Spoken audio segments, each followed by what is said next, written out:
Hello and welcome to Nintendo Voice, your voice for everything Nintendo. This is episode 157, being recorded on the 21st of November 2018. My name is Lewis Pugh, and joining me to talk all things Nintendo, we have Harrison Milfeld. Hi, I do not have a Pokeball to point to, but I have that always interrupt our audio-only podcast, Harrison. I don't know who set traps for you, but it's very rude. I don't know. It's like I want a Pokemon prop. I mean, I have some here. I don't know. And of course, we are joined, as always, by the one and only Colin Crompton. Hello, everybody. How are you all doing? Doing pretty well. A bit to unpack there. I don't have a Pokeball to point to, which I like. What possessed you to buy the Pokeball Plus? I do not quite as often as it should be, but weekly podcast about all things Nintendo.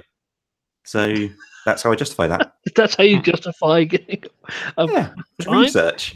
Okay. Quick question. While we're talking about it, sure. How is it? How is it?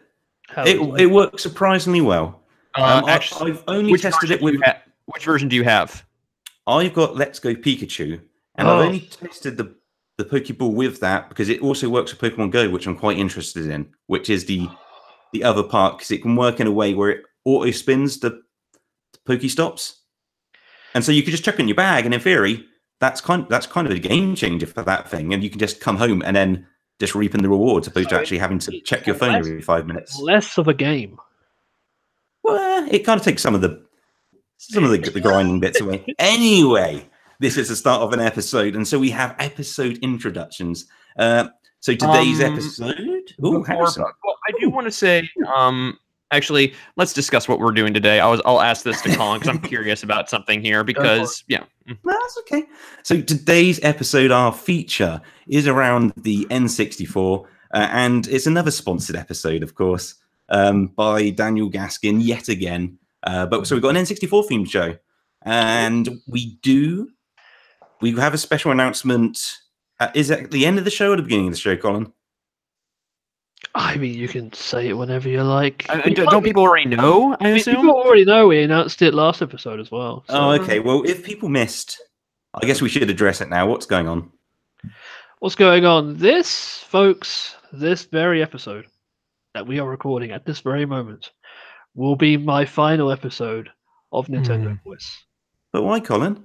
Tragedy. Well, tragedy. That's the reason why. It's like the core reasoning is time. Unfortunately, I have less time than I would like to dedicate to the show, which results in. I mean, we're having trouble as of late finding time to record. This is true. Like our schedules aren't meshing very well. So unfortunately, we're having to record. Like today is fine. Today is just recording time. It's more or less fine. But sometimes we have to record at like midnight, and we don't finish till like 1:30 in the morning our time, and I have to be up at 4 to work. Yeah, I'm the one who basically puts everything in flux because I'm a dirty Yankee over here, just with my time zone, my central time zone, just screwing at everything. Harrison, the show wouldn't be the same without you. Well, I'm flattered. I'm flattered. No, but thing is, you're going to, even though we've known this for a while, like from you telling us right now, and it was preparing, but it's just, what will we do, especially now without your Monster Hunter knowledge, or even things when it comes to like how Mario Sunshine is your favorite 3D Mario game, even though I like it, but sometimes I like to give it crap. It is the best Mario game. It's better than but the show will be missing that from this numbered episode onwards. Will be missing my bitterness. That's what it's going to be.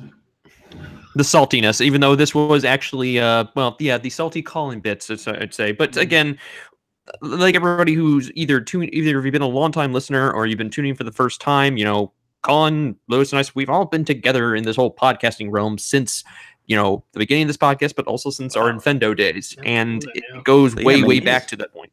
So we've known each other quite a bit and got to know each other really well on this whole thing. Our likes, dislikes, and it's a shame to lose you at this point right now, even though it's just I mean, that's the same time. I mean, as you're probably hearing in the background right now, you'll definitely be hearing like time. I'm dealing with trying to set this in my own schedule because I'm dealing with renovating my own house, and I'm dealing with trying to get with just a changing work schedule, and the fact that I work weekends, and that's really kind of what sucks trying to get this whole thing in, especially for the show. But heck, it's even taking my toll on video games. I always said to myself, I'm going to finish Xenoblade Chronicles 2. I'm going to finish it. It seems like something always comes up and I'm like, nope, not going to do this today. So, and that's what it is. Adulting things happen, and especially when you're a millennial trying to scrounge for as much cash as possible. And most of it just goes to video games. The real moral here should be that there should always be time for a little bit of more Xenoblade 2. There should be. That's the moral? That's what you're going with? I think that's of the overall story, yeah. I think that's what people are walking home with. Yeah, I agree. But what we got... We have done many a year of podcasting together.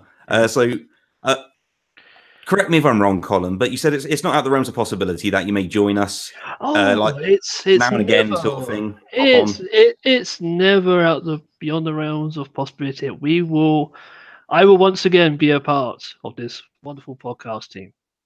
I guess anytime whenever anytime, like post E3 or whatever. Mm-hmm. Or whenever there's a new Monster Hunter game that's been released, I'll just shine the beacon of light like it's the bat signal. Be like, hey, get Colin over here.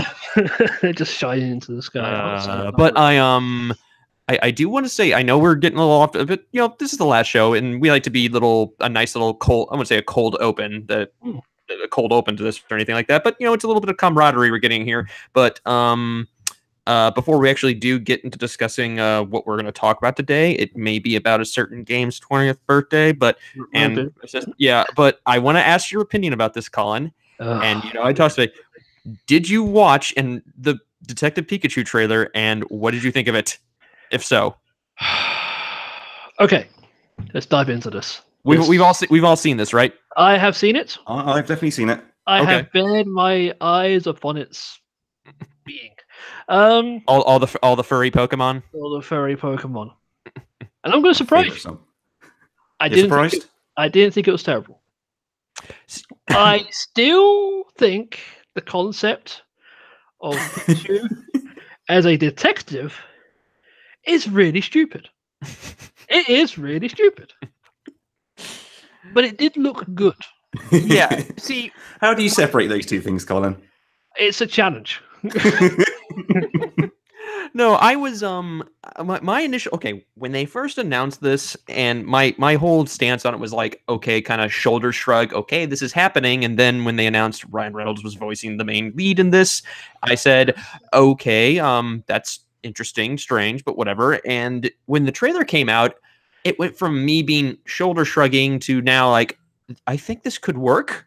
Because I mean, of course, the whole internet was abuzz about like how like, well, these things kind of look and this may actually work. And people were saying about how, and I was guilty of saying this about how, Jigglypuff with like, fur kind of freaks me out. But then I realized, wait a minute, if it's just all skin, that would have been a little bit more creepier. So I kind of came around to it, even though I feel like Jigglypuff is more of a balloon type thing, whatever. So that would work. But I don't know. I think this could work. I really do think something like this could happen. So, or not happen, but actually get critical success. I probably won't watch it due to my. I reckon you will watch it, Colin, at some point. The main character's going to be in it a lot. I'm not going to mention its name. The main character's going to be in it a lot. I don't know if I can sit through that. I don't know. Well, I reckon you'll see it sooner rather than later. Yeah, well, your curiosity will get the better of you, and you'll just want to know what it is. I highly doubt it. No, it's kind of like that. It's kind of like that me with certain movies where I feel like I like this brand or I like this IP, but it's like I'm not sure about this. But then when you hear bad things about it and you just go into it, you're just like, okay, I saw that, but that was like I hated that, but I actually glad I saw it just because I'm like I liked it in a morbid type of way. It's like Lego, right? I love Lego. I have no interest in watching the Lego movie, and I still have never seen the Lego movie.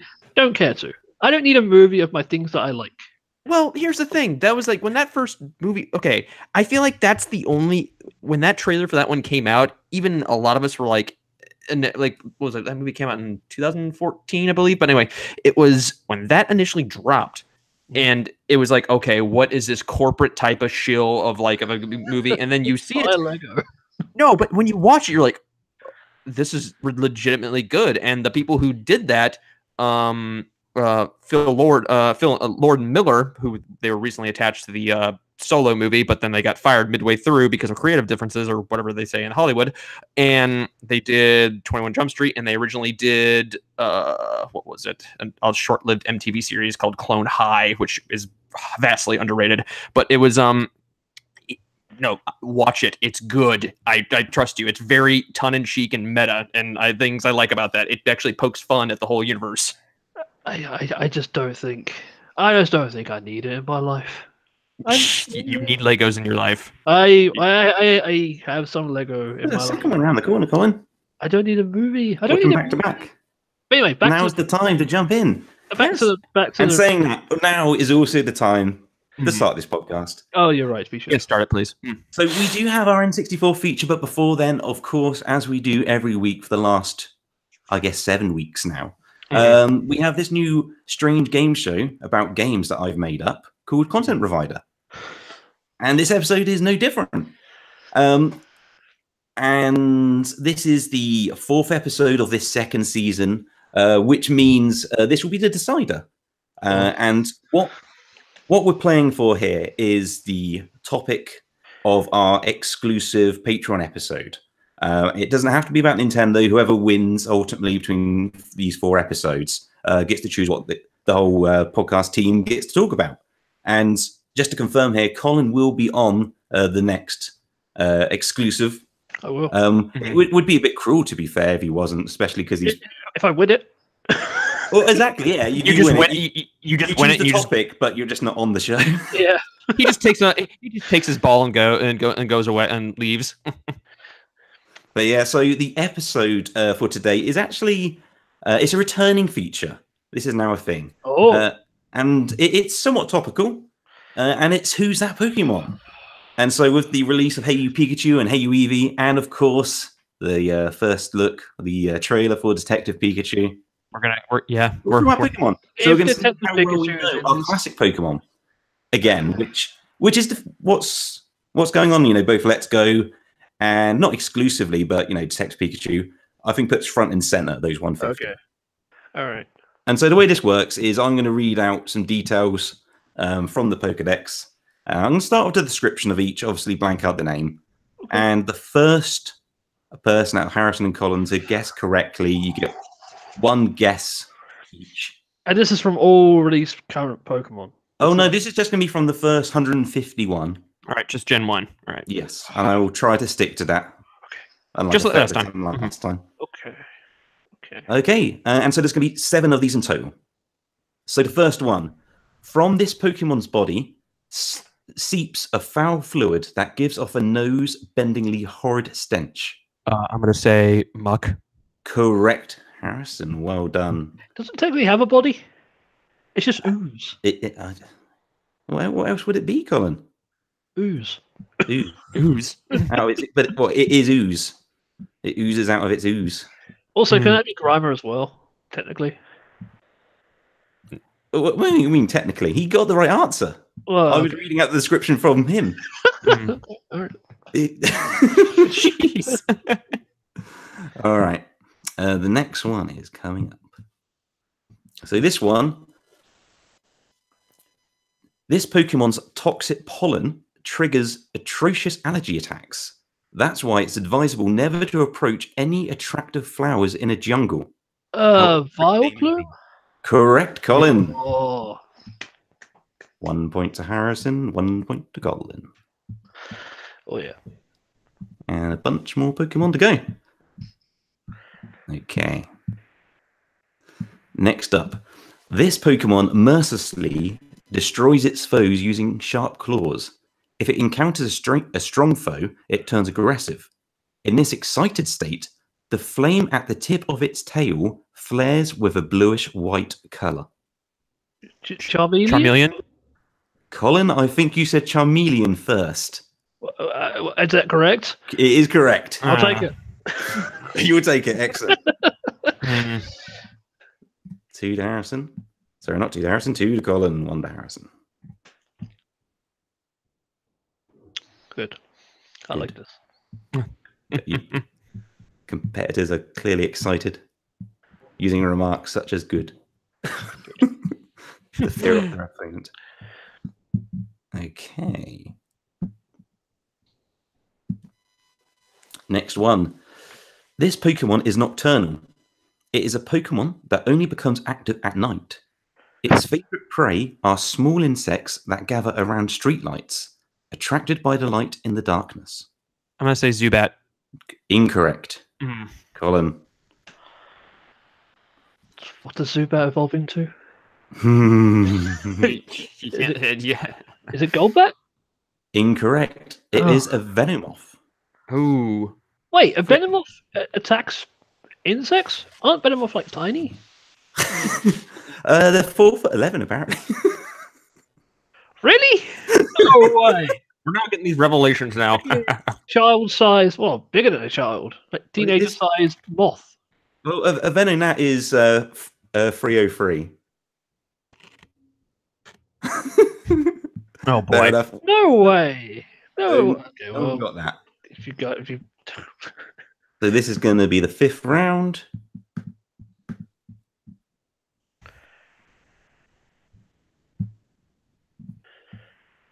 Hit us up. Okay, this Pokemon claims a large area as its own territory. Snorlax. This Pokemon... I shouldn't say. I should have kept quiet. Incorrect. So okay.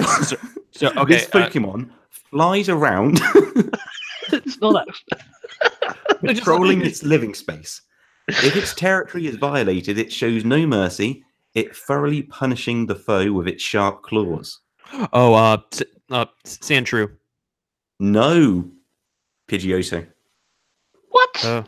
Sharp claws? It's flying around. They're talons, not claws. It says claws. Well, that's poorly translated. Category bird. I can't argue with that. We cannot question the Pokedex. All right. So next up, and we've done. This is number 6, I do believe. This Pokemon curls itself up in a spiral while it rests. Assuming the position allows it to quickly respond to a threat from any direction with a glare from its upraised head. Oh, Arbok. Incorrect. Can you say the description one more time? This Pokemon curls itself up into a spiral while it rests. Assuming this Pokemon allows it to quickly respond to a threat from any direction with a glare from its upraised head. Ekans. Correct. Okay, I was it. Ekans ain't scary. Okay, we've got 1 round left, and we currently have a draw. Harrison with 2 points, Colin with 2 points. Remember, if this ends up drawing, the house, myself, will get another point. Currently, the running points are also 1-1-1. So everything is even. All comes down to this. It's going to be the first 151.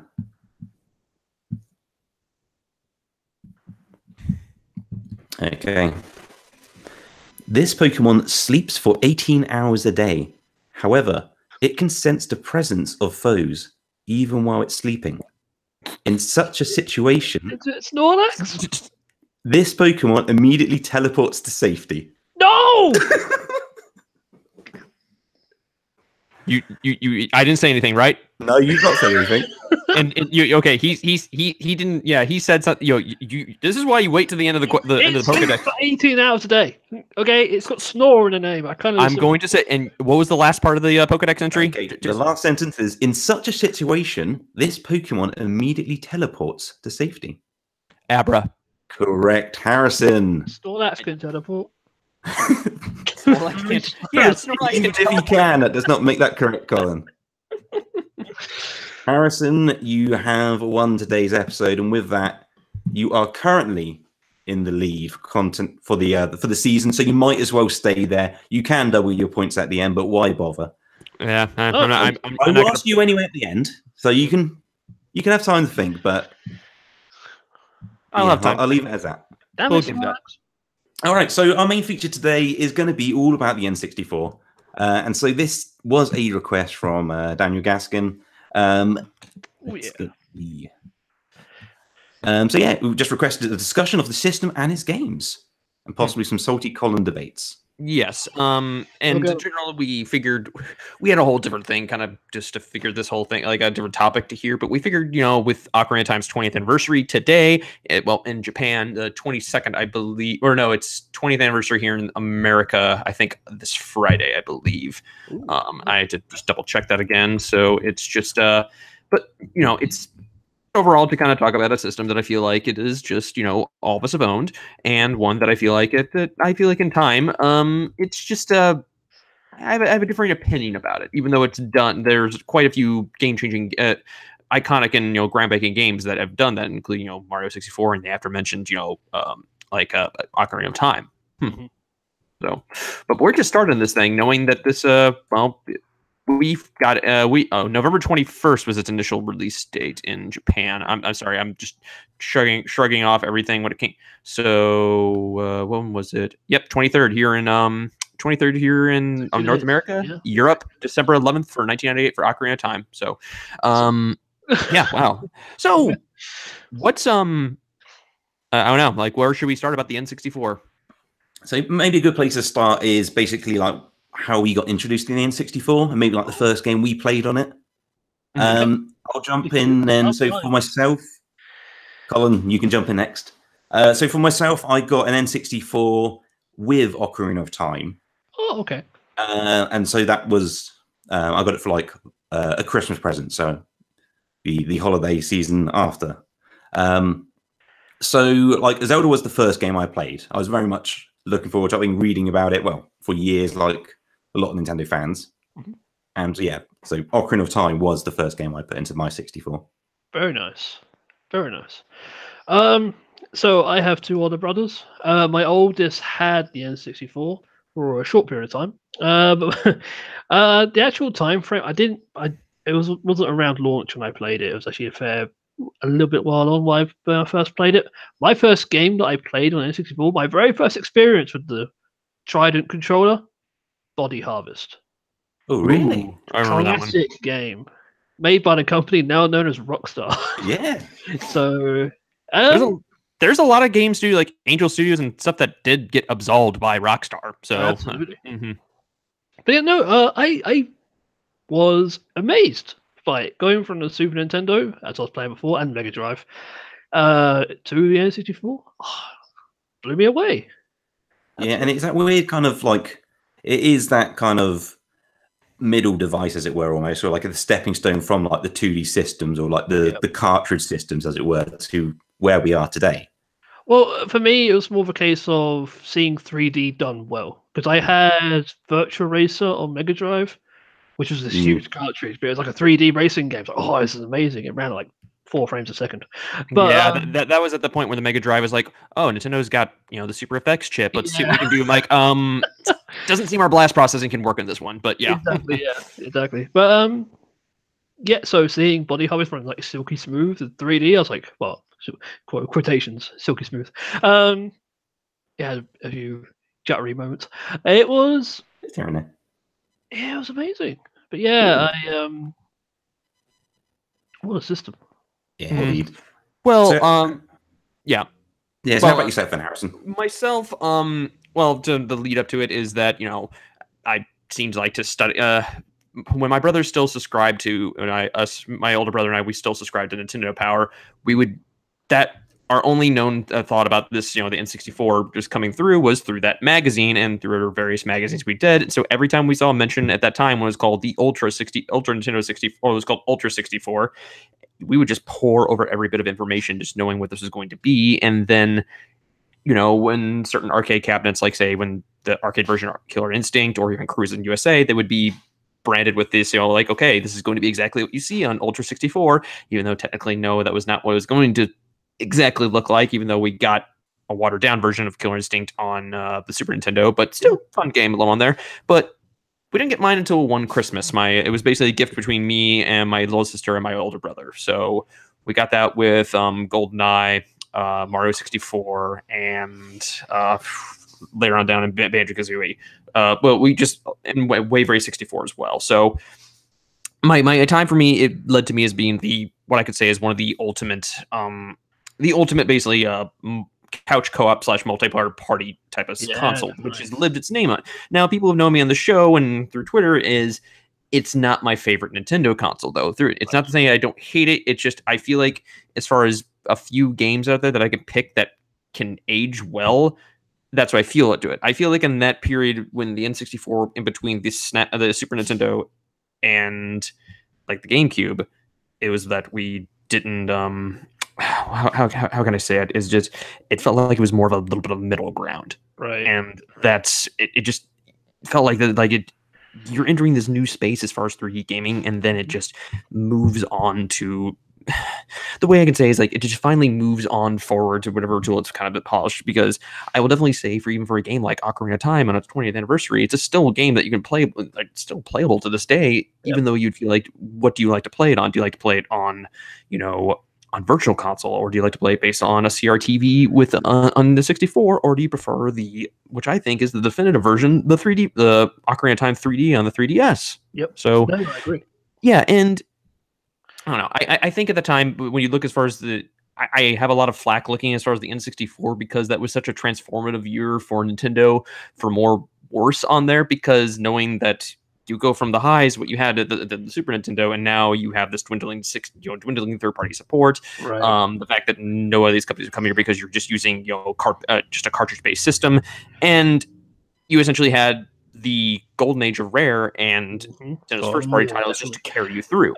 Rare were amazing in like the N64 era. Their resume of games that they released during the console's lifetime, they pumped out games for it, and they're all great games. I mean, can anyone name a bad Rare game? I mean, Jet Force Gemini does not hold up well. It doesn't, but I do at the time. I do think that was a very cool game. It was, and I'm one of those people who does not. I will egg on about like Donkey Kong 64. It's like I don't like that game. I just didn't. I hate Donkey Kong 64. I don't. It's why I'm glad when Retro came along and you gave me when they gave me Donkey Kong Country Returns and Tropical Freeze.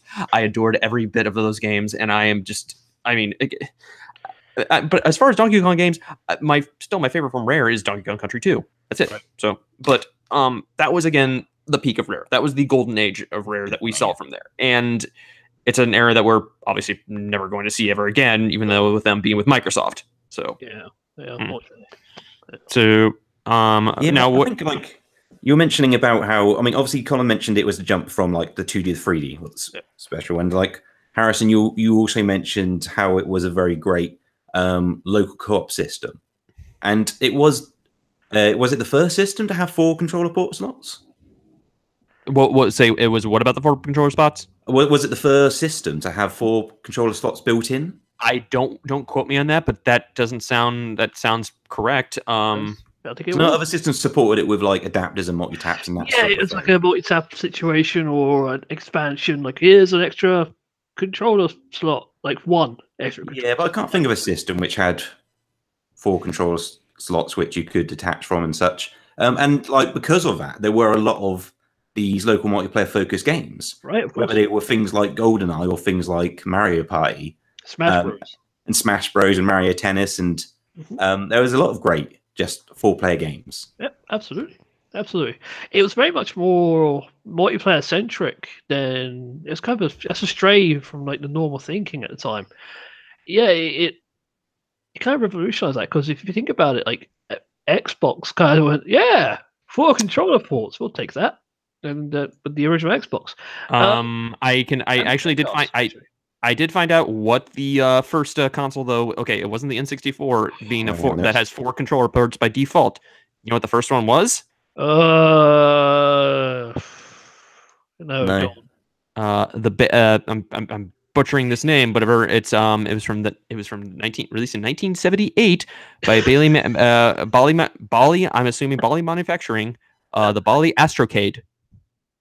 Were they detachable controllers though? That's what I want to know.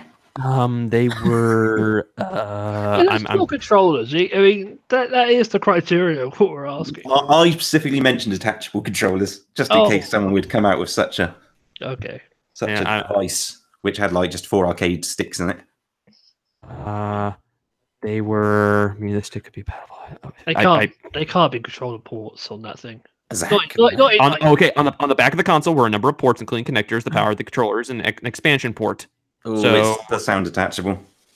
They sound detachable. So yeah. So look that up. I mean, we're turning into retro. We're turning into a little bit of retronauts here, and they do a lot better job than we do. Way better. They come prepared. We don't. We just kind of stumble onto their territory and look a little lost and stumble back. Mm-hmm. That's how we do it. That's how we do it. So do we have any, like, when we think of like local multiplayer games on the N64, I think I immediately go to GoldenEye. GoldenEye, because it was better than the single player game. Yeah, I'd say that. Like, the single player was good, but the multiplayer was better. Single player was great. I mean, it was more fun. Even though I feel like for a game that amount of like playtime, it dwarfed it. Oh yeah. Mm-hmm. It just I will definitely go to bat to say that these games that are like, I won't discredit their importance on there, and it just goes back to my feeling like some of these have not aged well. It's a matter of when they're playing in that setting. It's just I know I'm not trying to say as far as future games are better or things like this. I mean, it's just a matter of, do these stand the test of time? Like, do they, as far as playability? I mean, some will come to be about like, well, you can't say that about like when it comes to movies in the days. Like, there's plenty of movies back from the 30s, 40s, 50s that still hold up in terms of whether there's some baggage in terms of very icky stuff. It's just they hold up a little bit more. What I'm saying, not trying to hold up more.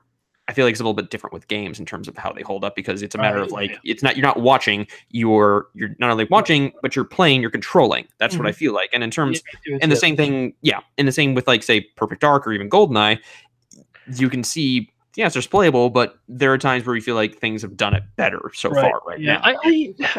Perfect Dark is interesting you bring up Perfect Dark. Like, Perfect Dark technically should be a better game than GoldenEye. I think it is. You think it is? I think it is. I enjoyed GoldenEye more than I did Perfect Dark. I think that's mainly because of the license attached. I think Perfect Dark win it for me. Won it for me. Want it. Because of the customization options in multiplayer. Bots, because you could like save like game settings to memory cards and bring them over the friends and such. You could get really deep when like setting up these like elaborate like gameplay types. And so my circle of friends played Perfect Dark for a long time just because you could keep it fresh. Right. But I can see why a lot of people would, and a lot of people did play GoldenEye but didn't play Perfect Dark. Right. Like, if you just go by the numbers, like Perfect Dark was very small compared to GoldenEye in terms of. I mean, it still sold well regardless. Not compared to GoldenEye. GoldenEye just kind of got to a whole new audience. Right. And it was one of those rare exceptions of especially a movie tie-in game, which, I mean, I just want to go back and think of like, what Nintendo thought when they were buying up licensings for different IP, like for IPs that weren't theirs, and they just saw, the Bond license, and they're like, we could do something with this. And I know, I'm just surprised that they had that for that brief time that they just caught lightning in a bottle, especially with Rare, to essentially I wonder if it was more of a Rare thing, because as simple as it sounds, because Rare is an English company. Well, they made a connection to Bond and then kind of basically asked Nintendo for permission. Yeah, well, they might have done. Well, possibly. I mean, the game is. I mean, GoldenEye. Aside from several Rare games, I mean, Nintendo did publish this one. I know, like, because they own the license. Cancel it at several points. Yes. They what? Because they wanted to cancel GoldenEye at several points. I mean, the game came out like 2 years after the movie. It wasn't topical at all. Which was not a good sign for. I think there already had been another Bond before GoldenEye came out, wasn't there? Tomorrow Never Dies. There was a more recent film of the time. Yeah, Tomorrow Never Dies. Yeah. That came out. And you would never see that today. You never would. Oh, you never would. No, Tomorrow Never Dies came out in December 16th, 1997, and GoldenEye the game came out in 98. August 25th, 1997. Wow. Okay. So, Maybe it wasn't a new Bond. I don't know how quick they were Not sure if they were yearly or not. Yeah. Yeah. Maybe it was just kind of being spoken about and it was out there in that sense. Right. Like, oh, well. But yeah, so like an interesting thing also about talking about the N64 compared to say talking about the Super Nintendo is that like I think there's a general perception that the N64 in that era, that generation, just hasn't aged as gracefully as 2D games. Oh, it absolutely hasn't. Mhm. Absolutely. Because, you know, technology has just outpaced it massively. Well, yes. I mean, it's not really a fault of the N64 itself. Like, every console of that era hasn't aged as gracefully. Oh, certainly. But I'm saying in terms of just having more of a conversation about the N64 and where it comes across as like, would we recommend what we're talking about more so than, say, on the Super Nintendo discussion? Or maybe it's completely different because, I say, a lot of people who just grew up with 3D games may look at just 2D games in general and just not be too interested. I mean, if you know, an example of a game that's aged gracefully on N64, Paper Mario. Yes. Look at it. It still looks amazing. Yeah, the only thing I would do is just like obviously just give it an HD like, you know, up the resolution for that. That's it. Now I have heard people saying like well, like I said, Mario 64 is a game that has aged quite gracefully on there, but there are people who say they prefer playing that game on, you know, with an N64 controller because it felt like that was design. It was just tailor made for that design, especially for a controller, which I don't. Okay, I'm going to say this now. For the way it's designed, here we go. Cool. It looks cool looking, but in terms of like how it's controlled, whatever, it just feels so much cumbersome. And that's the reason why I adore the GameCube controller. And everybody's I understand their line of thinking. They were like, okay, this is going to be a controller that controls 2D and 3D games. So you hold it on the sides for 2D, you hold it in the middle for 3D. Mm-hmm. I can understand that. But when you got a system that's primarily for 3D games, it's like that's the thing. That controller is kind of a visual representation of them hedging their bets. Right, absolutely it is. Like 2D and 3D, eh? And like I'm guessing their thinking was, well, we're more confident on 2D games, probably because we're very good at making those, and we've got proven success on those. I don't think I ever played a game that used the D-pad. With the controller. I don't think I ever played a game that used the D-pad at all. It might have been one of those Namco collections I used it for. Yeah, there aren't many of them, but yeah, there are some which just obviously mandatory D-pad, no analog stick. Which you would assume on a 2D game nowadays you could use, both. Yeah. Fun fact about N64, it's digital. It's not an analog stick. Yeah, that's interesting. Anyway, yeah. But yeah, it was cool though. The analog stick, control stick on the N64 was awesome. But it broke easily. It's funny, and that's also worth just reaffirming when we're talking about games like GoldenEye and Perfect Dark. These are first-person shooters you played with one analog stick. One analog stick. That's all we could afford back then. Yeah, all we needed, because at the time, PC first-person shooters on PC were king. So it was a matter of like when GoldenEye came out, and then it was a little bit more refined that we saw. It's like it proved like, hey, these can definitely work on consoles, and it wasn't until obviously when Halo released on the original Xbox is when I just got that second win where everything is exploded as far as first-person shooters, and dual analog, awesome, we could do this. It's amazing because Nintendo had this almost birth of the console first-person shooter. GoldenEye is huge, and they didn't really capitalize on it at all. They're like, well, let's make something else. It's like, okay. It could feel like almost. I mean, it's weird because after the N64. Well, I guess they only made one game after the 64 for Nintendo, didn't they? GameCube-wise, at least. Oh, Star Fox.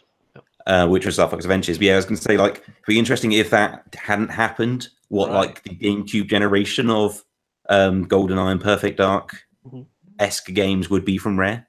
Yeah. And yet it might have been that, they did go toe-to-toe with Microsoft on that front. And Call of Duty kind of lent on that side because the shooters were already established. Rare will become the Treyarch of well, kind of Nintendo. Making first-person shooter games. Because they would, as we said, during this generation, this was kind of the home console-wise for first-person shooters. Yeah, sure. That's true. Yeah, which is odd to think about. Well, I mean, but also that kind of goes back to would Rare still be putting that out? But because I think it's just. I felt like that there was some little bit pushback from. You'd feel like there some pushback from Rare and Nintendo because there got to a point in that those last few years where it almost just seemed like them releasing games for us. It was just. You remember when they released, it seemed like they were just putting out many games out just like crazy, but then it just got to some point where it's like development of that just started to kind of slow down, and then more and more people started to leave as far as teams. Like several of those teams left to go form Free Radical, which put out the Time Splitters game. Yeah, so I feel like some fatigue must have set in at some point. Like they were making so many games in such a small amount of time. It must have. And they weren't like a gigantic studio. No, it wasn't. That's the thing. They weren't a huge company, but they're like a couple dozen people, right? I was saying. Yeah, if that. Well, I mean, starting out, when they started doing, when they started using things like Silicon Graphics to do for machines to use for like the original Donkey Kong Country, it said there was some story about how like these machines were so big and putting off so much heat that it just like their offices would get up to like some like obscene temperatures. Mm-hmm. So. But I don't know. I assume they start out small, but I can't really quote myself on that. Again, listeners, rip me apart in the comments if I'm wrong. So I think when they were known as Ultimate Play the game, they were a much smaller company. When they came Rare, they grew a bit, but I don't think they ever became quote unquote huge. I don't think they were ever like. It was always a small, manageable. Well, I don't know. Being bought by Microsoft for upwards of like triple digits is no slouch for something for like triple digits in terms of millions. It's no slouch. Many times the workforce now doing like content for Sea of Thieves, right? Than the entirety of the staff making all the N64 games. The only time I actually know about Sea of Thieves is through the Player One podcast. It just seems like even months and months after months and months after that game is released right now, and it was more of from what I've heard, there's something good in it, but it's just more of Yeah, it exists. It exists, and I just played it I played like the demo. And I hear them rave. I hear them on the pod. Well, I hear them on the podcast rave about it, and I'm just rave about it or just kind of keep it going. And I'm just more interested to just check it out, even though I don't have an Xbox One. Yeah, one of them raves about it. The other two, one of them. Sorry. Still, it's good. It's a good podcast. Check it out, please. I hope you're glad we brought you some traffic there. Player One podcast. Send us a nice little. I'm shooting some Patreon dollars revenue towards you. Woohoo! We mentioned the analog stick. So the N64 also brought Rumble to console. Yes. Yeah, but not very good Rumble. Not very good Rumble. What was the best use of it? Was it Star Fox 64? Star Fox was easily the best. And Ocarina of Time. No, Ocarina of Time. They tried to be clever with the use. Like they did. They also had the regular use of it, but it like Stone. Oh, was it Sage Stone or something? I think Stone of Agony. Sounds right, doesn't it? Stone of Agony. That sounds terrible though. Like you must have to. It was neat. It was neat. Rumble pack, and they go, I've got the right. It was Stone of Agony. Was it like the item? Like it looked identical to the Rumble pack? Yeah, so that's what you call a Rumble pack. It's a Stone of Agony. You Stone of Agony. slot into your controller. Yeah, I knew that when that came out, whatever sort of Rumble pack, I thought to myself, I was like, wow, this is it's just something like back then. It just blew me away. I'm like, wow, I can get force feedback for my games. This is interesting. Yeah, it's cool. I really like the idea of a modular controller, i.e., a controller that you can plug stuff into it. Mm-hmm. Like Dreamcast kind of had that idea as well. They took that idea around with it. The whole like a system inside a controller, although it lasts like 10 seconds before the battery dies. Yeah, I think that's really clever and really cool. Mm-hmm. Do you think? Since we're talking about Ocarina of Time, or briefly, do you think it'd be a good time just to talk about? I mean, like I said, it's 20th anniversary today, which my God, yes, 20 years. I think just briefly talk about our experiences with that. I mean, absolutely. So yeah, I kind of started. So I shall continue, I guess. So Ocarina of Time was the first game I played on the N64. I was incredibly excited for the game. So I kind of knew a lot about it going in, just absorbing everything I could. And yeah, that game just kind of fully wrapped me, as it were. So I just would just want to play that game until it was finished, regardless of what else I was doing. And like, I think Link's Awakening on the Game Boy was like, I probably rated it as the time as like my favorite experience, as it were. Okay. Maybe separately from my favorite game, but in terms of like that that game took me absolutely ages to complete just because it was my first Zelda game. Right. Like all the puzzles were kind of new to me, even like the simple, well, maybe I should try and bomb that crack in the wall. I remember them being quite hard puzzles. Oh, well, there definitely was later on, but I mean, even the early stuff would stop me for ages. Like I just walk past that crack in the wall, not thinking to bomb it. It's just there. Yeah, because like there was no like obvious clue. Right, of course. But now you just see it, and you instinctively, it's not even a puzzle at this point. You go, right, you just walk up and you put a bomb there. Yeah, of course. But yeah, so Ocarina of Time had a lot of like lofty expectations, like to seeing that game and going, oh, it's going to be a 3D, these like environments I can, like, it's kind of like talking about VR nowadays. Oh yeah. But like being in this world, yeah. And yeah, it can be totally lived up to. It was absolutely massive. It took me ages and ages, and I had some friends playing through it as well, and we could like talk about our progress on the at school, which it would have been at the time. It was fantastic all the way through. My experience for this was like the first Zelda games I ever beat were either Link's Awakening or A Link to the Past, but it took me a while to beat Ocarina of Time because it was my brother who was at the time just as big as a Zelda fan at the time for me, and before he stopped playing games, like as he got older, this was that point where I had to fight for him for the controller pack to actually play this game. It just seemed like whether anytime from school we come home, it would be him playing that, but I would just be sitting there watching him play it and just trying to remember what he like all the puzzles and what to do. So when I get through, I can just blaze through it myself. Yeah. I mean, and this was again pre-internet days. We're trying to get spoilers. I was essentially spoiling it myself because it just when I looked at first of this game, it just felt like such a daunting task to me. Where I'm just like, I'm not going to get by this by myself. I'm going to need his help, his help to get me through. And yeah, of course, we did buy the official Nintendo Power Guide for that. So that got us through. So this is before. I mean, this is back when my family had 56K internet. We were out in the country. Oh, you guys. It was just bad. It was bad at that point. So dial up, all that type of thing. And at that point, I just never thought to myself like, wow, can video games get as better than this? But obviously the video games did get better than that, even though this game has such an importance in terms of legacy and what I'd say, breaks through the whole the worldwide zeitgeist for something where people are synonymous. Even if people don't play video games now these days, right now, or people my age, not anymore. They remember playing Mario 64, and they definitely remember playing, Ocarina of Time and what that affected to whatever. And of course, the main cliche to them, as they say about it, the game is like, oh, nothing can be as hard as the water temple. But there's the thing, the water temple really wasn't that hard. The only reason it's not hard, it's an irritation. It's more frustrating than it was actually difficult. Yeah, which it's made easier in the 3DS remake. They completely fixed it for the 3DS version because the Ocarina has its own slot. You don't have to plus the boots. You don't have to go into the equipment to change your boots back to standard boots for like 2 seconds, and then the water temple. I'm forgetting the name. The water temple that they have in Majora's Mask, that was the one I felt was way harder and way more frustrating to me. It was, but it's more like a maze, that one. Yeah, but if I had to say the dungeon in that game, well, let's go around basically saying what's our favorite dungeon and what's our worst. My worst dungeon is Jabba Jabba's belly. Cannot stand it.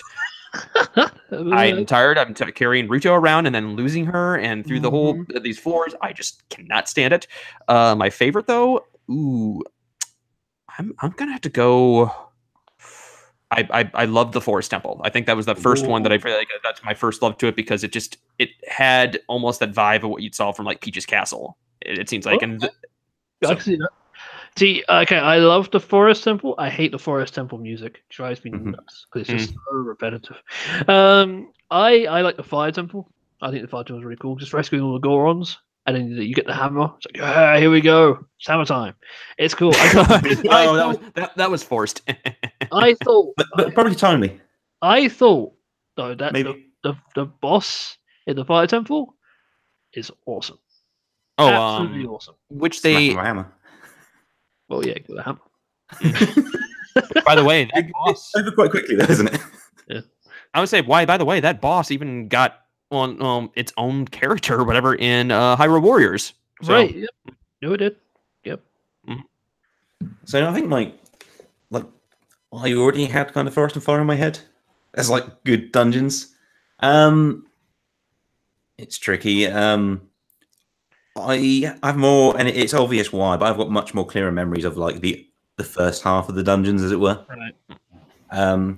Did you not like the Spirit Temple? The whole you go in as a kid and then you got to go in as an adult. I thought that was quite clever. It was clever, but it felt a bit Half I don't done. know. Yeah, kind of that.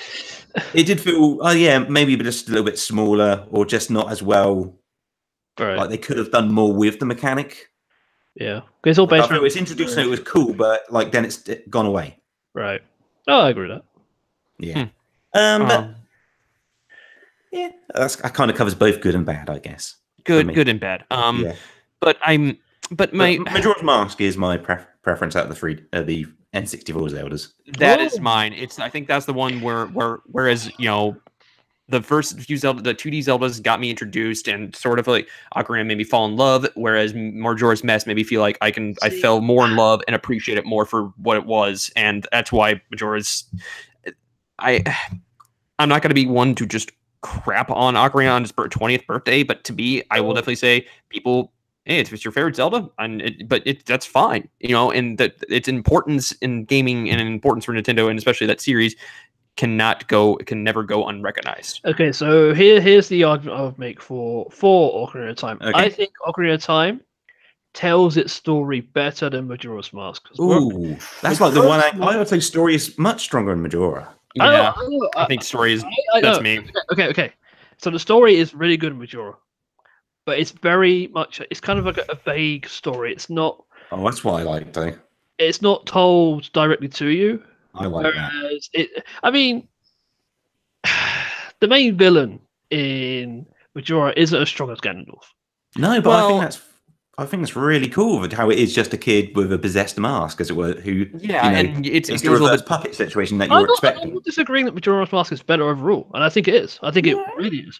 I think the dungeon design's way stronger in Majora's Mask. I think the use of side items is way better, including the masks. I mean, look all the abilities you get in the masks. But I feel Ocarina has a better structure.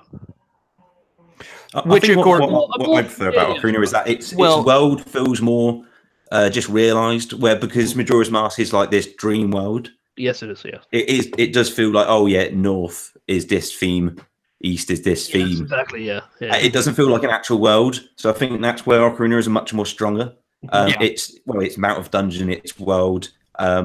It's epic scale. It sounds epic and more in scale, whereas Legend of Zelda takes Majora's Mask takes something where it's oozing with great darker atmosphere, and because the fact that you're dealing with something in a world that's about to end, and you're dealing people like to say these side quests are a lot better, even though you deal with so much better stories. And even the one thing that I like about that is when near the moon's about to fall, last few minutes, and you see all these people that they're just running for their lives, but also just succumbing to the fate that's about to happen to them. Right, but that's not Ocarina has its dark moments too. The whole bottom of the world section as a kid, when you were young, that's good. Some weird things down there, under the category. Yeah, especially if you're playing at a younger age, as it were. It's freaky. The Spirit Temple itself, not Spirit Temple, the Shadow Temple itself is very, very dark, very depressing.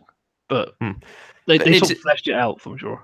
Yeah, and I think wanting to continue off on as much as I said, Majora's Mask is a Zelda game that I just made me fall even more in love with the series and just wait for everything else that was going to come after that. And, I will say, as far as again, Ocarina of Time's importance in this industry, as far as Zelda and 3D games goes, should never go unnoticed. You can definitely see a lot of today's developers look back at even Mario 64 and Ocarina of Time and see how that influenced them to actually, bring in development of their own games. So, but in other Zelda games coming forward, I mean, I will say right now, my favorites past then were Majora's Mask and Breath of the Wild. Those are the ones I feel like have surpassed me as far as favorite is Ocarina of Time, and that's in terms of 3D Zeldas. But again, that's no slouch again. That's not me trying to slouch it against it any way. It's just more my preference. And I mean, I will definitely play devil's advocate sometimes and say Ocarina of Time is kind of a little bit overrated, just to see everybody freak out, because that's just me. That's just statement. Well, yeah, that's just me waving my flag for Majora, just because I just want to stir the fire. But again, like I said, it goes unstated how important this game is and what it did. Yes, and yeah, it basically had the same effect of what I felt like Final Fantasy VII had for people considered the greatest in that series, but also it brought in a lot of new fans. Final Fantasy VII is not a good game. That's a huge.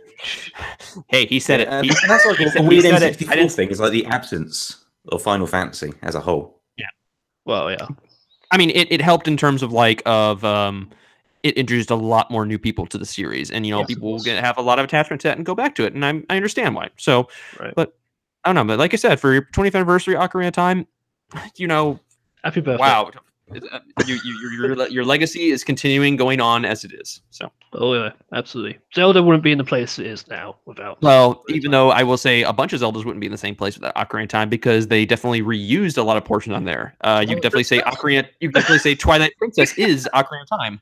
Yeah, they definitely went back to the well a few times. Yeah, like all 3D Zeldas kind of bar Breath of the Wild already kind of really heavily borrowed just that template of this is what a 3D Zelda game is. It used to be like, well, I feel like they did that as far as like breaking that was more breaking conventions, but also it's like, hey, what Ocarina of Time was to 2D, Breath of the Wild was more to what 3D Zelda games after Ocarina of Time. Right. I do feel like A Link to the Past still has a hand in the blame for this. Like the whole, you find 3 items, true. Yeah. Find 7 more things, you're done.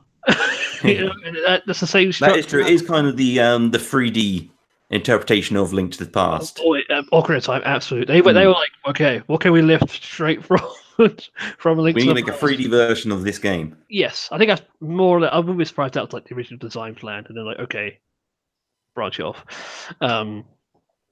But yeah. So yeah, I think I'd be amiss with talking about the N64 without talking about Pokemon at all. Because although I'm not going to mention Stadium. Yeah, I'm going to mention Stadium. We're going to mention Pokemon Snap. Yeah. I think any of the mainline Snap we can talk about. Stadium is a terrible game.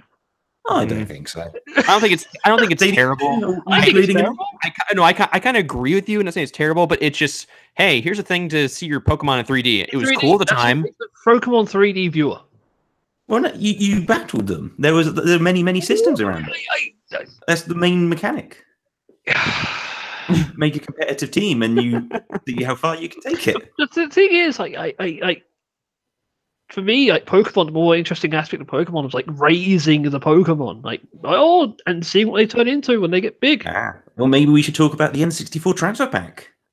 Oh, where you can take the Pokemon you've trained, and you can battle them against obviously your local co-op friends, because it's a system with lots of controller ports in it. The transfer pack. And that's a cool experience in 3D battling Pokemon you've raised on your black and white Game Boy. The transfer pack started a tradition with Pokemon of trying to sell you a peripheral that you don't really need to have. And it also started the tradition of Nintendo just having this kind of connectivity between their home console and their portables. Yes. Do you want to wave the Pokemon Plus? There it is. Flashes. Terrible. It rumbles and it makes noises as well. Oh, that's everything a Pokeball should do. Apparently. I've not held a real Pokeball, so I can't tell you. It's got a bit of a rubbery feel to it if you want to work on Pokeball. I can report back. I've got it from just playing the game. It's terrible. And I think my favourite Pokemon game on the N64, oddly, was Pokemon Puzzle League. You know what? I can kind of agree with you on that. I will agree with you on that one. That was actually a good version of what was the? I never played it. I'm not sure if this is the right one. Is it Doki Doki Panic? Or is that something completely different? No, that's what Super Mario. No, that's Mario. That's Mario 2. Oh, that's completely different. We'll see if there's any similarities. Panel de Pon. Yeah. Panel de Pon. That's right. Sorry, my brain got from that to that. Yes, Panel de Pon or Tetris Attack. Sometimes. But yeah, this was the first variant of this. Was Pokemon Puzzle League. Yeah, I thought he was gonna say "Hey, you Pikachu," which is like a huge experiment. Like, can you talk to a Pokemon? It's like.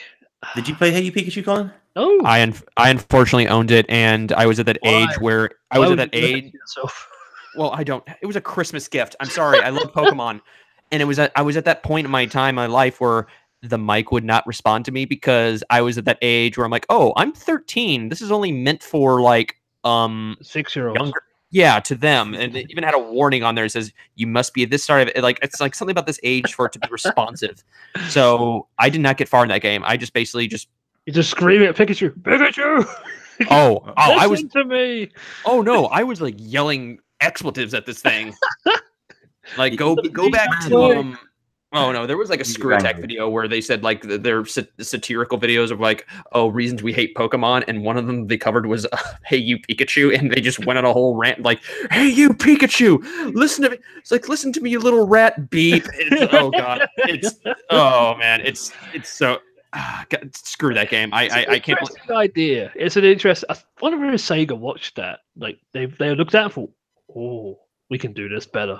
I think Seaman came out early. I think Seaman Ori came out earlier. Really? Seaman came out freezing. Oh yeah, Seaman. So Seaman or Sea People. Sorry. No, that came out in Dreamcast like in '99. So that was out before Hey You Pikachu. Oh, that's crazy. Must have been the other way around. I thought they must have saw that weird human fish thing talking. Pikachu is better.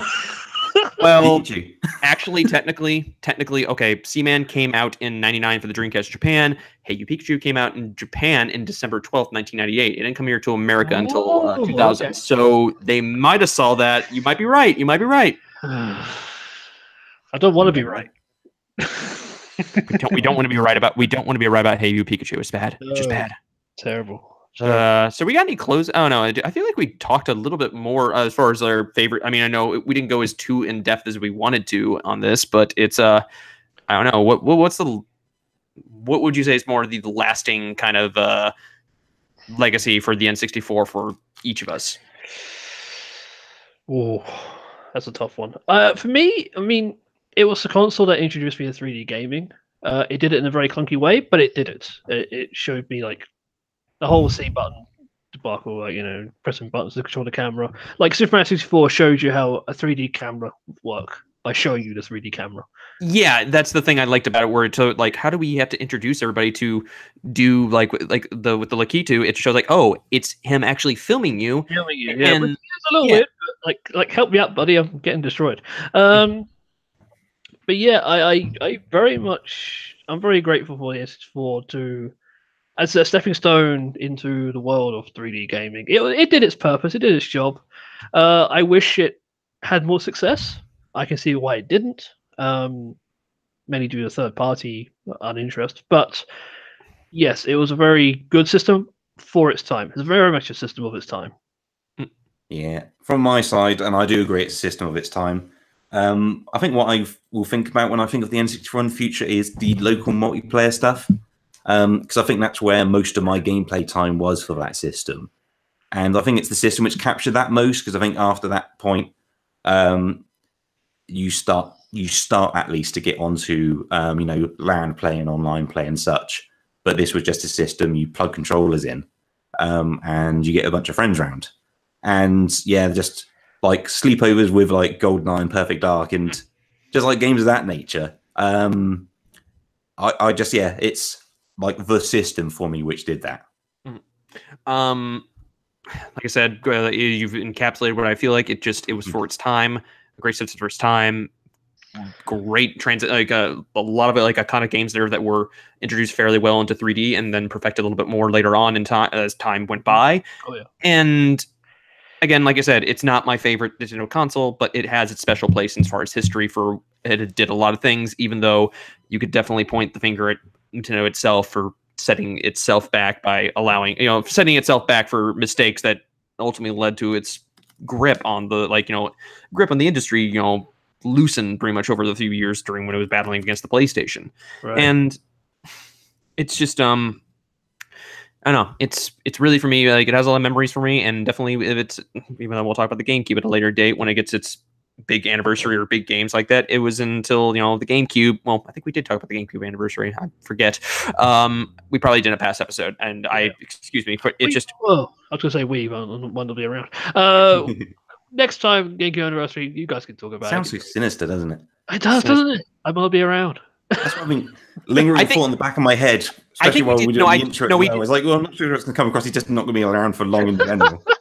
Yeah. But no. Like I said, it wasn't until the GameCube came out where I fully appreciated more, like, which was essentially my system and made me appreciate more and more as far as 3D gaming. But I said it was a great console for multiplayer, sleepovers and all of us playing GoldenEye or Star Fox or and Smash Bros. Smash Bros. And Mario Party I really liked. But overall, though, for this 20th anniversary of Ocarina of Time, it's a game that made me, more and more people fall in love with that series, even though if they never came back to it, but still it left quite a bit of a cultural footnote in the world.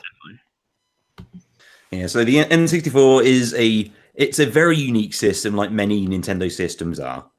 And I think that is one of the cool things about it. Like you can just look at a Nintendo system, and it doesn't just feel immediately outdated by the thing which replaces it. Right. They do have their special characteristics about them, and you do see the things introduced to things like the analog stick, things like the rumble pack, even things like the trigger on the back of that controller. Oh yeah. The first trigger I remember using, at least.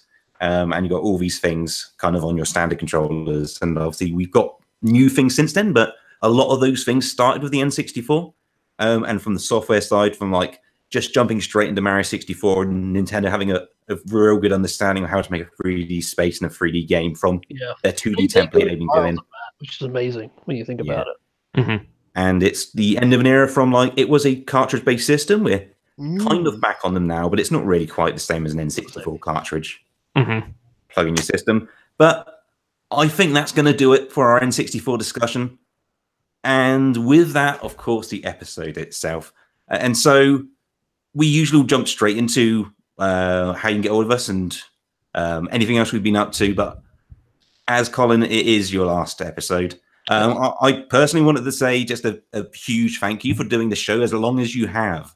As it has been, you're very welcome. It's not just on Nintendo Voice, but the years on Nintendo as well. Yes, it's been about, I would say, about 4 and a bit years.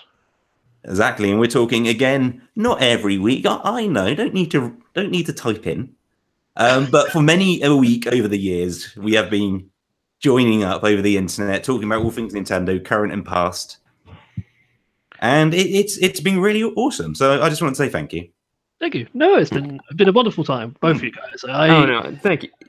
Yeah, and to me, and I'll say my piece real quick before, like, it goes along, and knowing that, calling yourself, knowing being on this show, being another, no pun intended, another voice on here in terms of like opinions based on a company and video games in general that we adore, come to this place just to add our own different thing, whether it's the person who streams, the person who writes about the games, and the person who develops them, like, as well, that we have on the show. To me, it's just, again, not too much to toot in my own horn. I'm thankful that you were able to be on the show, because I will say, knowing Colin's done a lot of work as far as, he's edited the majority of this podcast for here, and this will probably be his last one he edits, and we'll be taking that duties over. And I personally kind of wish I should have done that earlier, because I feel like it's just time zones are just screwing. But again, I think at the end, though, it's gonna be a bit of a sizable hole here without you out here. But again, we will miss you dearly. We will miss you dearly on here, and all I have to say is just a heartfelt thank you for everything that you put towards the show. Thank you guys. No, you guys have been. It's been a wonderful time. It's been a wonderful ride, and it's been nothing but fun all the way. And I will be back. Don't you guys? I was about to say, of course, you are always welcome on the show. Oh, anytime you have the need to talk about Nintendo, give us a shout. The desire, I'll be exactly. Here. Yes. Cool. Whenever that I am very much looking forward to my return. Awesome. All right, then. Let's quickly wrap up. So we have content provider. Now, this seems like a silly question, but we have rules and formalities for a reason. Harrison, would you like to double your points, or would you like to keep the point you earned earlier? I'm keeping. You are currently in the lead.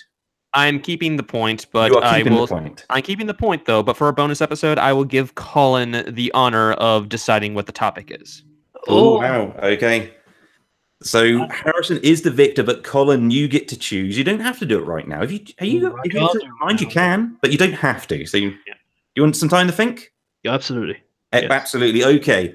And so there will be another exclusive Patreon episode, and it's, again, Harrison won, but it's going to be Colin's choice what the episode's going to be. Could be Nintendo, could be something completely different we were discussing. And you can check that out and our previous exclusive podcast by going to patreon.com/Nintendo Voice. If you support us for any value, you get those exclusive shows. And you send support our way. And thank you very much. It keeps the show running. Mm-hmm. And hopefully we'll have this one. No guarantees. Hopefully the bonus episode before the end of November. If not, look for it early December. Yeah, that's what we're aiming for. And so before we go, we'll, as always, let you know how you can get hold of us if you so choose, and anything else we're up to that we'd like you to know about. And Harrison, the fine folks of the internet get hold of you. You can find me and my various Detective Pikachu trailer thoughts. Actually, no. You can find me at Twitter at @hmilfeld, and if you can be a friend with me on Switch, you can see my friend code pinned to the top of my profile. So go ahead. Go ahead. Okay, and how about you, Colin? Yes, so you can find me on Twitter at HighlandBard, and for one of the few, maybe the last time, that is how you think it's spelled. Sadly. Yeah, it's gonna go. But you can follow me. I will be continuing to stream. So if you do miss me, which is bizarre, but if you do, you can find me over at Twitch at twitch.tv/thehylianbard, and I'll be there. Okay, and for me, if you want to get hold of me, the best place is Twitter, and the word you need is Luvsion, and the way you spell that is LEUVSION. And I have nothing to plug, so I shall leave it there for today. So thanks once again for listening. And this has been Nintendo Voice. Take care, everyone. See you later, guys.